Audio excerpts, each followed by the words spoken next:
अक्सर देखा जाता है कि महाराष्ट्र के उपनगरीय क्षेत्रों की अगर हम बात करें, देश की आर्थिक राजधानी मुंबई की बात करें, तो यहाँ पर सोसाइटियों के रीडेवलपमेंट को लेकर के बहुत सारी बातें होती हैं। और सोसाइटी जब ज़्यादा जर्जर हो जाती है, 58 साल पुरानी अगर हो जाए तो उसे रीडेवलपमेंट कराना ज़रूरी होता है। और इसी के तहत जो है इस सोसाइटी के लोग आज हमारे साथ एकत्रित हुए हैं और इनसे हम बात करना चाहेंगे। रीडेवलपमेंट कराना चाहते हैं अपने सोसाइटी को, लेकिन कुछ ऐसे हर जगह जो कुछ ऐसे तत्व होते हैं जो कि सोसाइटी का रीडेवलपमेंट नहीं होने देते हैं, और इसी मुद्दे पे हम बात करेंगे। सबसे पहले मैं जानना चाहूँगा कि आपके सोसाइटी का नाम क्या है, कितने मेंबर हैं? हमारी सोसाइटी का नाम है मधु मिलन कोऑपरेटिव हाउसिंग सोसाइटी लिमिटेड, लेकिन ये 58 साल से लोग उसे मंगल कुंज के नाम के ही जानते हैं। आप किधर भी बोरीवली में उतरे के पूछे मंगल कुंज, तो एकदम स्पॉट जो है, लोकेशन है, वो सही स्पॉट है और लोकेशन है, बेस्ट लोकेशन है उधर। मैं आपसे जानना चाहूँगा कि ठीक है, आप रीडेवलपमेंट के लिए गए हैं, रीडेवलपमेंट करने के लिए आप जब कदम आगे बढ़ाए तो अभी परेशानियाँ क्या हो रही हैं? अभी परेशानी ये है कि कमेटी ने बहुत मेहनत करके 11 बिल्डर्स ने जो एप्लीकेशन फॉर्म लिया था रीडेवलपमेंट का, उसमें से फ़िल्टर कर करके एसडीएम में जब सब सुझाव लेके उसमें से 2 फाइनलाइज हो गए हैं। अभी दो दो बिल्डर में से एक बिल्डर ने दिया है प्राइस आउटराइट, सेल्स जिसको करना है उसको 55,500 दिया है और दूसरे बिल्डर ने 61,000 दिया है। और पहले बिल्डर ने जो जिसको रहना है उसको जगह एक्स्ट्रा 78% दिया है और दूसरे बिल्डर ने 81% दिया है। ये जो प्राइस और जो जगह है वो बोरीवली के लिए मेरे ख्याल से हिस्ट्री में पहली बार ऐसा हुआ वो रहेगा कि जो मिला है। अभी ये हमको एक जन को सिलेक्ट करके उसको रीडेवलपमेंट का कॉन्ट्रैक्ट देना है, लेकिन यहाँ पे कोई तत्व ऐसे है जो बोलते हैं कि 55,500 है वो बिल्डर ही अच्छा है। मुझे समझ में नहीं आता है कि लोग उनकी बातों में भी कैसे आ जाते हैं, क्योंकि एक छोटा बच्चा भी जानता है कि 55,500 is lower than 61 and 78% is lower than 81%। तो अभी वो तत्व सबको क्या रोज़ उसको सबको समझाता है, ब्रेन वॉश करता है कि 261 वाले के पास पैसा नहीं है। लेकिन आप दोनों बिल्डर का अगर आप गूगल करेंगे, दोनों का वेटेज करेंगे और जो दोनों काम कर रहे हैं, तो 61 वाले का काम ही ज़्यादा है, उसने सबसे ज़्यादा रीडेवलपमेंट किया है। तो कमेटी यही बोल रही है कि भाई जो ज़्यादा दे रहा है उसके साथ ही अपने को आगे जाना चाहिए। कम देने बिल्कुल, के बाद बिल्कुल, क्या? बिल्कुल सही कह रहे हैं। अक्सर देखा जाता है कि सोसाइटियों का जब मामला आता है तो जो बिल्डर ज़्यादा जगह देता है उसी के पास लोग जाते हैं। लेकिन कुछ लोग ऐसे होते हैं सोसाइटी में जो कि काम नहीं, अड़ंगा डालने के लिए और इस तरह की आरोप और प्रत्यारोप लगाते हैं। आपसे मैं जानना चाहूँगा कि जब बिल्डर आप लोगों को ज़्यादा दे रहा है, तो जो लोग हैं वो कौन से ऐसे लोग हैं कि जो कि कह रहे हैं कि नहीं, कम जो दे रहा है उसी के साथ जाएँगे? सर ऐसा है कि हमारी सोसाइटी के अंदर कुछ 15 से 20 लोग हैं जो शुरू से हमको परेशानी करते आ रहे हैं। तो उसके अंदर एक हमारे पास में एक मिस्टर नेमचंद बुआ करके है, वो कलापी स्टोर करके है। वो उसके साथ में कुछ 15 लोग सोसाइटी के अंदर है। वो जनरली क्या कर रहे हैं कि वो सोसाइटी के सारे मेंबर्स लोग को मिसगाइड कर रहे हैं।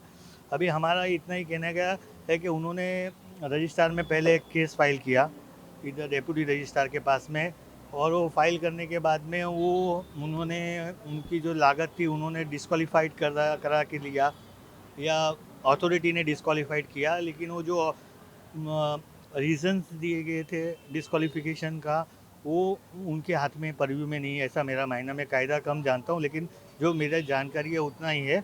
उन्होंने डिस्क्वालीफाइड कर दिया एक अच्छे बिल्डर्स को जिसकी ऑफ़र ज़्यादा थी। मैं दोनों बिल्डर का नाम बोलना चाहता हूँ इस माध्यम में। एक सुगी डेवलपर्स करके है और दूसरा है Ratan C and brothers and Konark and JV. ये दोनों बिल्डर्स के साथ में हमारा लास्ट कॉन्ट्रैक्ट मतलब लास्ट बीट के अंदर दोनों जन आए हुए।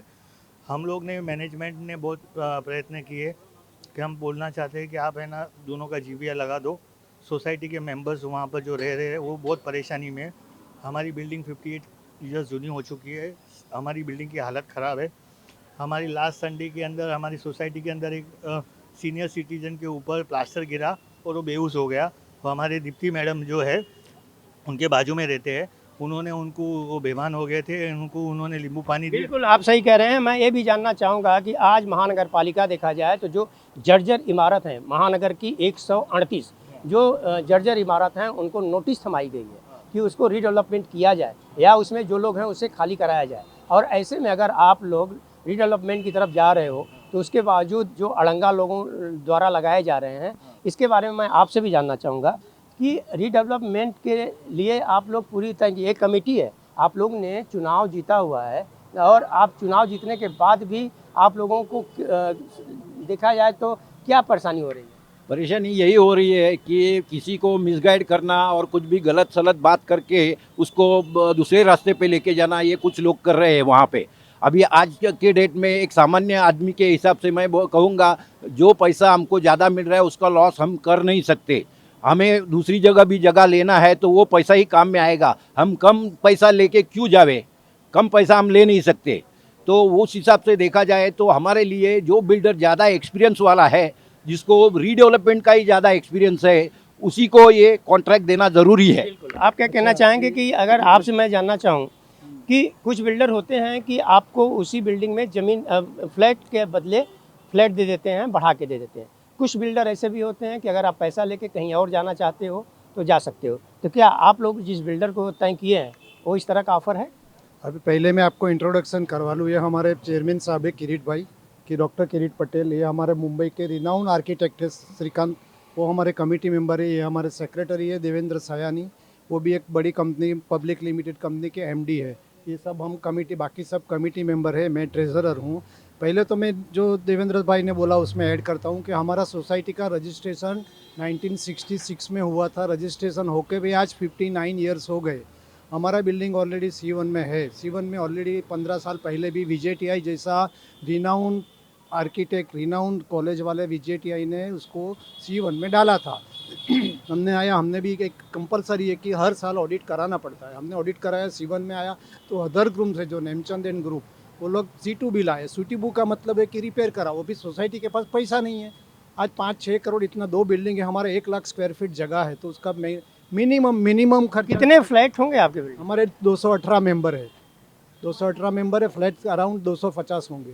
तो 94। हाँ, और कंडीशन बिल्डिंग की बहुत ख़राब है। बिल्डिंग ऑलरेडी C1 में है और हम लोग ने कमेटी को डिस्क्वालिफिकेशन की बात कर रहे हैं और कमेटी ने आके पहले ही, जैसे आया हम लोग ने 2021 में इलेक्शन जीत के आए, 22 में हमने आके पहले ही काम करवाया। हमने कम से कम 25 से 30-40 लाख रुपया बिल्डिंग के रिपेयर। बिल्कुल, आपने रिपेयर कराया और सब कराया, लेकिन सोसाइटी के पास पैसे नहीं है, इसलिए रीडेवलपमेंट में जा रहे हैं। महिलाओं से बात करेंगे। आपसे जानना चाहूँगा, सीनियर सिटीजन है, महिलाएं हैं, घर में रहना होता है, आपको कितना डर लगता है इस इमारत में रहते? अरे रात को सोने की नींद भी नहीं आती है कि ऊपर से छत गिर जाएगी तो, और आजू बाजू में सब गिरी हुई ही है और इतना अभी डर लगता है कि रहने के लिए भी तैयार नहीं है। तो अब हम ट्राई इतनी कर रहे हैं, लेकिन वो बीच में खड़ा ही आ जाता है कि कुछ न कुछ कैसे नहीं करवाने का रीडेवलपमेंट वही काम करता है। तो आपने देखा कि यहाँ पर चेयरमैन हैं, ट्रेजरर हैं और सोसाइटी के मेंबर हैं, और ये सारे मेंबर जो हैं लगातार कोशिश कर रहे हैं कि 200 से अधिक फ्लैट है और इसका रीडेवलपमेंट हो, और रीडेवलपमेंट होने के बाद जो है अच्छी बिल्डिंग इमारत तैयार हो जाए। महानगर पालिका की अगर हम बात करें तो महानगर पालिका लगातार जो है जो जर्जर इमारतें हैं, जो गिरने जैसी स्थिति में हैं, उन्हें रीडेवलपमेंट करने की बात कर रही है, या वहाँ पर जो लोग रहते हैं उन्हें खाली करने की बात कर रही है। और ऐसे में यह सोसाइटी के लोग जो हैं लगातार प्रयासरत हैं, लेकिन वहीं दूसरी तरफ कुछ सोसाइटी के ऐसे मेंबर होते हैं जो कि देखा जाए तो इसमें अड़ंगा डालते हैं। आन टीवी न्यूज़ के लिए कैमरामैन बाला के साथ हरीश तिवारी।